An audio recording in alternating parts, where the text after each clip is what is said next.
Hello बच्चों, आज आपको हम सेमीकंडक्टर में पीएन डायोड अर्धतरंगदृष्टकारी समझाएंगे। इसमें हमने लिख रखा पीएन संधि डायोड अर्धतरंगदृष्टकारी के रूप में कार्य करता है। ये इम्पोर्टेंट है बोर्ड के पॉइंट ऑफ व्यू। पीएन संधि डायोड अग्र अभिनत स्थिति में धारा को एक दिशा में प्रवाहित करने के लिए उसके मार्ग में बहुत कम प्रतिरोध लगता है और उत्क्रम में धारा के विपरीत दिशा में इसके मार्ग में प्रतिरोध बहुत अधिक लगता है। इस गुण के आधार पर पीएन संधि डायोड एक दृष्टकारी के रूप में कार्य करता है और पीएन संधि डायोड का अर्धपूर्ण दृष्टकारी के रूप में इसके निवेशी निर्गत तरंग के रूप में होता है, जो कि चित्र में व्यक्त किया गया है। और निवेशी प्रत्यावर्ती वोल्टेज एक उच्चाई ट्रांसफार्मर प्राथमिक कुंडली के सिरों के बीच लगा होता है। इस संधि में पी क्षेत्र के ट्रांसफार्मर को द्वितीयक कुंडली के एक सिरे से जोड़ देते हैं और एन क्षेत्र को लोड के आरएल सिरे से सी से जोड़ देते हैं और लोड प्रतिरोध आरएल के द्वारा डी का द्वितीयक कुंडली के दूसरे बी सिरे से जोड़ देते हैं। निर्गत वोल्टेज को एक प्रतिरोध आरएल के द्वारा व्यक्त किया जाता है। अब देखिए, मैंने जैसे ये डायग्राम में यहाँ बताया, ये मैंने आपको बता दिया, ये मैंने इसमें लिख करके यहाँ पे आप देखेंगे डायोड है, संधि डायोड। इस संधि डायोड में ये पी है, ये एन है, इसको हमने एक ट्यूब में बंद कर दिया है। इसके टर्मिनल को ट्रांसफार्मर के एक सिरे से और दूसरे टर्मिनल में हम लोड डालते हुए लोड डालते हुए इसका कनेक्शन हम दूसरे सेकेंडरी के दूसरे टर्मिनल से करते हैं और इसके बीच में दो स्ट्रिप डालते हैं और दूसरी तरफ जो प्राइमरी कुंडली होती है, ये सेकेंडरी कुंडली होती हैं और इसमें हम जो है एक एसी सोर्स से इनको कनेक्ट कर देते हैं। तो हमारी निर्गत वोल्टेज में जो निर्गत वोल्टेज होती है आरएल, ये हमें इस रूप में यहाँ निवेशी वोल्टेज जो यहाँ पर हमने दी, ये वाली निवेशी वोल्टेज हो गई। निर्गत वोल्टेज जो हमें यहाँ पर प्राप्त हुई, ये लगातार दिष्ट धारा की एसी धारा को दिष्ट धारा में प्रवृत्ति कर देता है। इसका काम इतनी सारी जो बात बताने का मतलब यही होता है कि इसको एसी धारा को डीसी धारा में कन्वर्ट करता है। ठीक, अब इसकी जो क्रियाविधि है वो भी आपको समझने वाली है कि निवेशी वोल्टेज के पहले अर्धचक्र, जो इसका पूरा अर्धचक्र होता है पहला, तो द्वितीयक कुंडली के एक क्षेत्र को ऋणात्मक विभव पर होता है और पीएन के संधि डायोड के अग्र अभिनत होता है।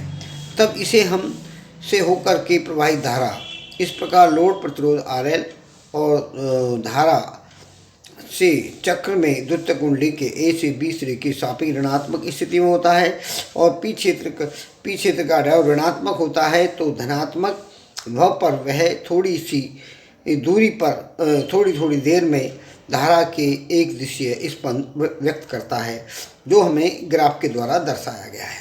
ठीक, तो ये इसकी कार्यविधि होगी। इसे आपको तैयार करना है अर्धतरंगदृष्टकारी। इसी तरीके से इसमें दूसरा होता है पूर्ण तरंग दृष्टकारी। तो दूसरा हेडिंग है पीएन संधि डायोड पूर्ण तरंग दृष्टकारी के रूप में। पूर्ण तरंग दृष्टकारी में जो होता है, पूर्ण तरंग दृष्टकारी क्रिया में निवेशी वोल्टेज जो होता है और अर्धचक्रों के दौरान निर्गत धारा की एक दिशा में प्राप्त होती है और दूसरी संधि जो होती है D1 D2 इस प्रकार प्रयुक्त होते हैं कि एक डायोड एक तरंग के पहले अर्धचक्र में, दूसरा डायोड दूसरे अर्धचक्र में दृष्टिकरण का कार्य करता है। पीएन संधि डायोड पूर्ण तरंग दृष्टकारी तथा इसमें चित्र में जो मैं दिखा रखा है उसके आधार पर निवेशी निर्गत रूपों के चित्र में प्रदर्शित करते हैं और जिस प्रत्यावर्ती धारा का वोल्टता का दृष्टिकरण करना होता है उसे निवेशी तथा उच्च वायु ट्रांसफार्मर के पीएन संधि में डायोडों के बीच जोड़ते हैं। इनमें परस्पर जोड़ के उभयनिष्ठ एम और द्वितीयक कुंडली S1 S2 को निवेशी अंश निष्कासित करके उसमें हम टी पर केंद्र पर जोड़ देते हैं। इस प्रकार के लोड प्रतिरोध आरएल को जोड़ते हैं और निर्गत वोल्टेज को बाह्य प्रतिरोध आरएल से प्राप्त कर लेते हैं। इस प्रकार से हम इसमें आगे, अब इसमें आप देखेंगे कि जो हमारी डायग्राम है, ये D1 हो गया, ये D2 हो गया, इसका जो पी टर्मिनल है S1 से जोड़ते हैं, जो इसका D2 का पी टर्मिनल है वो S2 से कनेक्ट करते हैं, और S2 के मिड टर्मिनल को हम सेंटर टेप कहते हैं, और इसके N टर्मिनल को, इसके भी N टर्मिनल को एक साथ कनेक्ट करके उसको हम RL से जोड़ करके उसको सेंटर टेप से संबंध कर देते हैं। तो हमारी ये जो है निर्गत वोल्टेज यहाँ पर हमें प्राप्त होती है। ये जो हमारा है ये AC सोर्स होता है। AC सोर्स से हमें प्राथमिक कुंडली में जोड़ देते हैं, जो हमारी प्राथमिक कुंडली होती है उसमें जोड़ते हैं। तो हमारे यहाँ पर ये डायग्राम मैंने दिया है कि निवेशी वोल्टेज जो हमारा वेव फॉर्म में ऐसे दिखाई देता है, जो हमारा प्राइमरी कुंडली में कनेक्ट होता है ये, और हमें यहाँ पर आउटपुट में हमें इस तरीके से वोल्टेज हमें प्राप्त होती है। तो इसमें हम जो है ये कह सकते हैं कि जो इसमें हमारी करंट है इस तरीके से आती है, ऐसे, ठीक है। तो ये जो हमारी होगी फुल